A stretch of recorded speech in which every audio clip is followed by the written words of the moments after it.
Hello বন্ধুরা, সবাই নিশ্চয়ই খুব ভালো আছেন। আমি শ্রাবন্তী আজ আপনাদের জন্য ছোট্ট একটি মোটিভেশনাল গল্প নিয়ে এসেছি। গল্পটা ছোট হতে পারে কিন্তু শিক্ষা অনেক বড়। তো চলুন আগে গল্পটা শুনে নিই। একবার 4 বন্ধু এক কলেজে একই ক্লাসে একসাথে পড়তো, কিন্তু 4 জনই ভীষণ রকমের ফাঁকিবাজ ছিল। তারা তাদের হোমওয়ার্ক করতো না, ক্লাস করতো না, এমনকি টিচারদের কথাও শুনতো না। সারাদিন হই হুল্লোড় করে সময় নষ্ট করতো।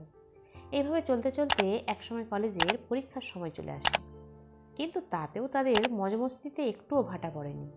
বরং পরীক্ষার আগের দিনও তারা লেট নাইট পার্টি করে বাড়ি ফেরে। যথারীতি সকালে ঘুম থেকে উঠতে দেরি হয়ে যায়। তারা ভুলেই যায় যে আজ তাদের এক্সাম আছে। যখন মনে পড়ে তখন অলরেডি অনেক বেলা হয়ে গেছে। 4 জন বন্ধু তাড়াতাড়ি কলেজে এসে দেখে যে এক্সাম শেষ হয়ে গেছে। কি করবে ভেবে উঠতে পারে না, কারণ এক্সামটা না দিলে একটা ইয়ার তাদের লস হবে। তখন তারা একটা প্ল্যান বানায়। তারা তাদের পোশাকে কারওয়েল লাগিয়ে প্রিন্সিপাল ম্যামের কাছে যায় আর বলে, ম্যাম, আমরা পরীক্ষা দেবার জন্যই আসছিলাম, কিন্তু রাস্তায় হঠাৎ আমাদের গাড়ির টায়ার পাংচার হয়ে যায়, আর সেটা সারিয়ে আসতেই আমাদের দেরি হয়ে যায়।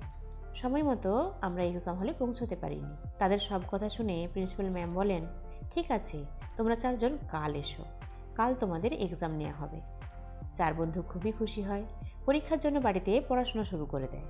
পরের দিন তারা যখন কলেজে আসে তখন তাদের বলা হয় যে তাদের এক্সাম আলাদা আলাদা রুমে নেওয়া হবে।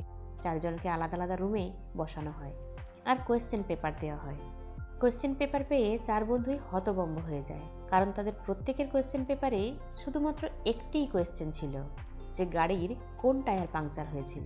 তো বন্ধুরা, এটা একটা ছোট গল্প ঠিকই, কিন্তু আমাদেরকে অনেক বড় একটা শিক্ষা দিয়ে যায় যে যাই হয়ে যাক না কেন, কখনো আমাদের মিথ্যে বলা উচিত নয়। আপনি যাকে মিথ্যে বলছেন আর তার যদি সত্যিটা জানা থাকে, তাহলে তার কাছে আপনার ভ্যালু একেবারেই কমে যায়।